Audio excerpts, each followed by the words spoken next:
In this training video, we'll be going over the Standards tab. I wanted to give you a brief description of what the Standards tab is used for and what's inside of it.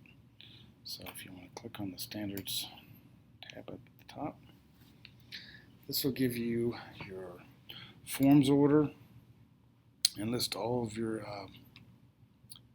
standard contract forms, project scopes, stuff like that. So if you want to go in and change them, any of the text inside of them, or anything like that, you can do that. First comes up is your forms order, and this is where you can change the order of how your forms are going to show up on the left side dashboard on all your project scopes or projects.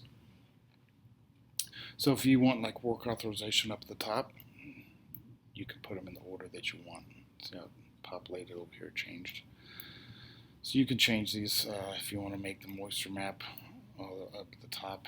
We'll show that up at the top.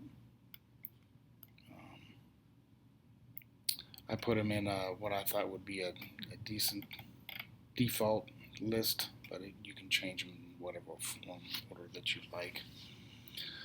You can go into when you first join up, you'll probably go into all these standard forms and change the side menu names or the form titles. If you want to call like the work authorization of service contract, you can change the name of that.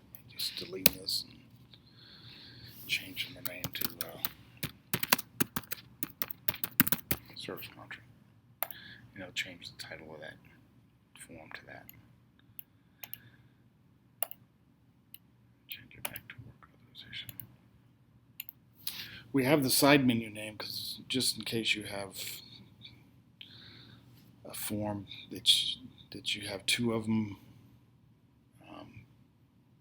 that are similar and you want to call them something different, like if you want to call WA1, and then if you have another one, WA2, you can do that. So we just give you the option where you can change the side menu name to whatever you want if you'd like. Some people might not, but some people will. You can change all your text inside all these forms. Select if you want additional notes at the bottom of your forms. You have your antimicrobial, all these contract forms.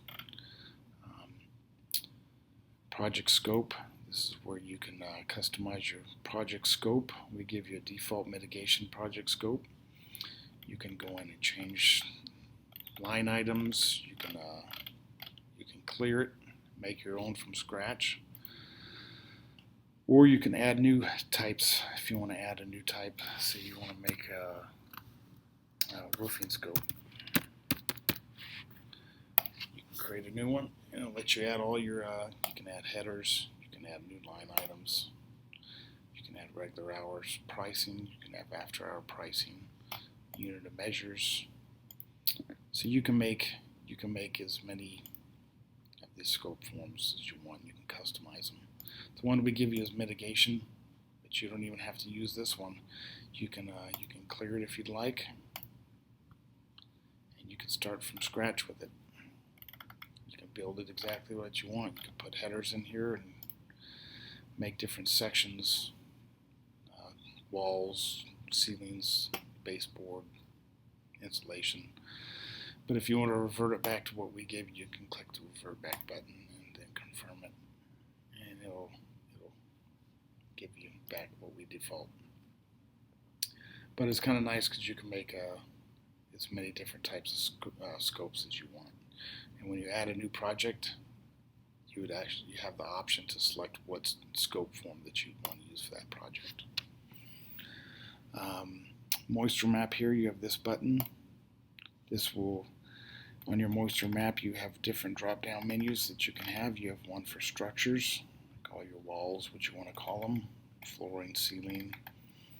You can add new ones.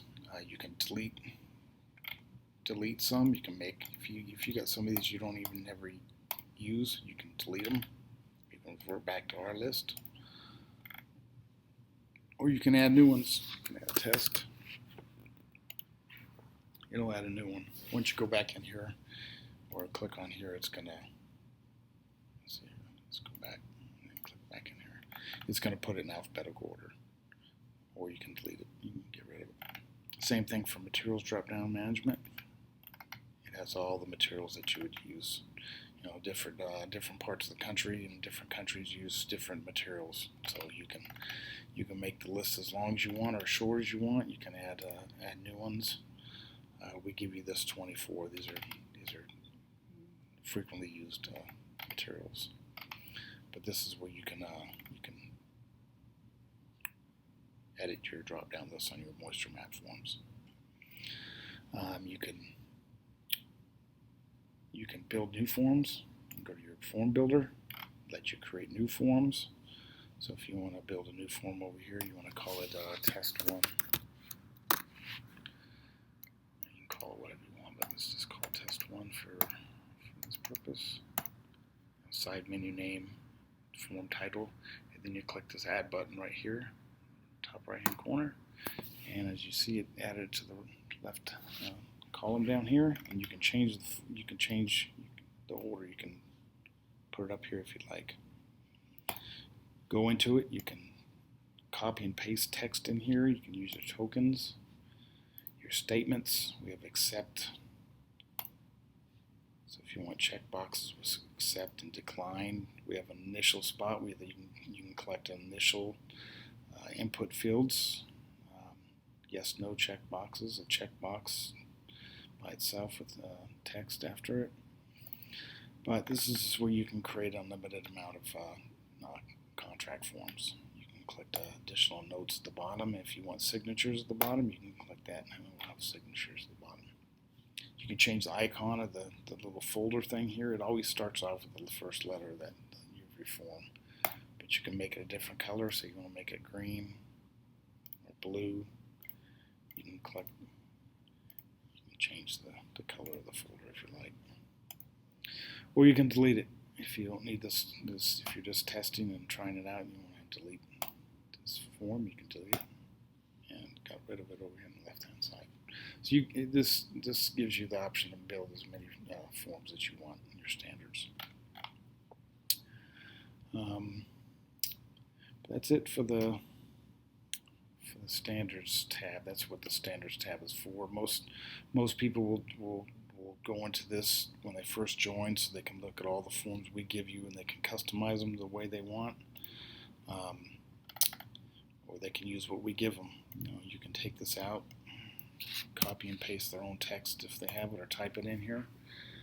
A lot of people have their own form text already, so they can copy their stuff in here, and you can always revert back to what we gave you.